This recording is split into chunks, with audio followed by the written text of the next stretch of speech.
மையவாடிக்கு போகும்போது சொல்ல வேண்டிய யதார்த்தமான துவா, அஸ்ஸலாமு அலைக்கும் தார கௌமின் முஃமினீன் வ இன்னா இன்ஷா அல்லாஹு பிக்கும் லாஹிகூன். அல்லாஹ்வுடைய சாந்தியும் சமாதானம் உங்கள் மீது உண்டாகட்டும். நீங்கள் முன்னே சென்று விட்டீர்கள், நாங்கள் பின்னால் வரப்போகிறோம்.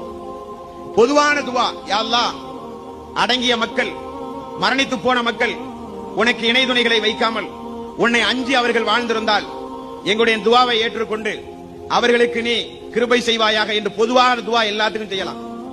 நம்முடைய இஸ்லாமிய சமூகத்தில் யாராவது மௌத்தா போயிட்டாங்கன்னு சொன்னா திருமறை குர்ஆனை ஓதுவாங்க.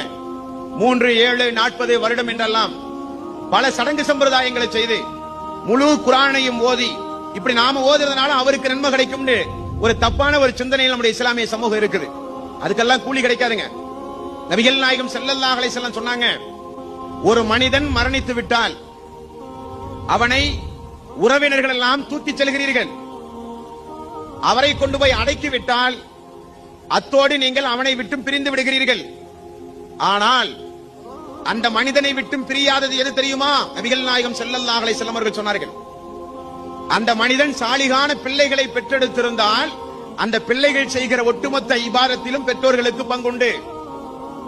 அந்த மனிதன் உயிரோடு வாழ்ந்திருக்கிற காலத்தில் கிணறு வெட்டுதல், பள்ளிவாசல் கட்டுதல் போன்ற நிரந்தரமான நன்மைக்குரிய காரியத்தை செய்திருந்தால் உலகத்திலே வாழுகிற மக்கள் அதில் பயன்பெறும் காலமெல்லாம் அதிலும் உங்களுக்கு பங்குண்டு.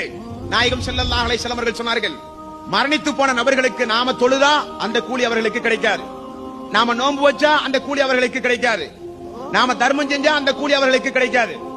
அவர்களுக்கு உரிய கூலி அவரவர்கள் உலகத்தில் வாழும் போது செஞ்சுக்கணும். பெற்றோர்களுக்கு மட்டும் விதிவிலக்கு என்று நபிகள் நாயகம் ஸல்லல்லாஹு அலைஹி வஸல்லம் அவர்கள் கூறியிருக்கிறார்கள்.